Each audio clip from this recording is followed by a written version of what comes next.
Hi, my loves. You all know that we at Dear Diary. Actress Rashmika Mandhana and Vijay Deverakonda இவங்களோட wedding கொஞ்ச நாளைக்கு முன்னாடி தான் நடந்து முடிஞ்சிருந்தது.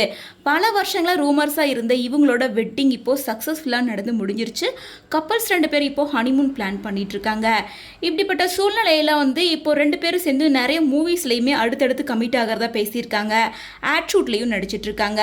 இந்த நிலையில் இன்னைக்கு ராஷ்மிகா ஷேர் பண்ணியிருக்கிற ஒரு போஸ்ட் தான் பலருக்கும் ஆச்சரியத்தையும் அதிர்ச்சியும் ஏற்படுத்தியிருக்கு. அதை பார்த்த ரசிகர்கள் பலருமே ஒரு பக்கம் ராஷ்மிகாவுக்கு வாழ்த்துக்கள் சொல்ல ஆரம்பிச்சிருக்காங்க. அதாவது ராஷ்மிகா இன்னைக்கு அவங்களோட இன்ஸ்டாகிராம் பேஜில் VR3 அப்படின்னு மென்ஷன் பண்ணியிருக்காங்க. நாங்கள் இப்போ 3 பேர் ஆகிட்டோம் அப்படின்னு சொல்லியிருக்காங்க. ஸோ இதை பார்த்த ரசிகர்கள் பலருமே ராஷ்மிகா ப்ரெக்னென்ட் ஆகிட்டாங்க அப்படின்னு சொல்லி ரொம்ப ஹாப்பியாக ஷேர் பண்ணிட்டு இருக்காங்க.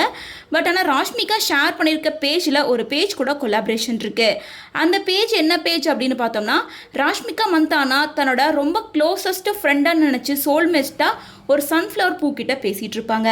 அதை அனிமேஷன் வீடியோவை ஷேர் பண்ணி அவங்களோட சோகம், துக்கம், சந்தோஷம் அப்படின்னு எல்லாத்தையுமே அது கூட ஷேர் பண்ணி அனிமேஷன் வீடியோவாக ஒரு சேனல் ஓப்பன் பண்ணி ராஷ்மிகா ரூ அப்படின்னு ஷேர் பண்ணிட்டு இருந்தாங்க. இந்த நிலையில் அந்த இன்ஸ்டாகிராம் பேஜில் இப்போது விஜய் தேவர்கொண்டாவையும் ஆட் பண்ணி தன்னோட ஃப்ரெண்டு கூட இப்போ விஜய் தேவர்கொண்டாவும் ஆட் ஆகிட்டாரு. ஸோ VR3 அப்படின்னு மென்ஷன் பண்ணியிருக்காங்க. இதை பார்த்தா பல பேர் ராஷ்மிகா ப்ரெக்னெண்ட்டாக இருக்காங்க, அதனால தான் VR3 அப்படின்னு சொல்கிறாங்கன்னு கன்ஃபியூஸ் ஆகியிருக்காங்க.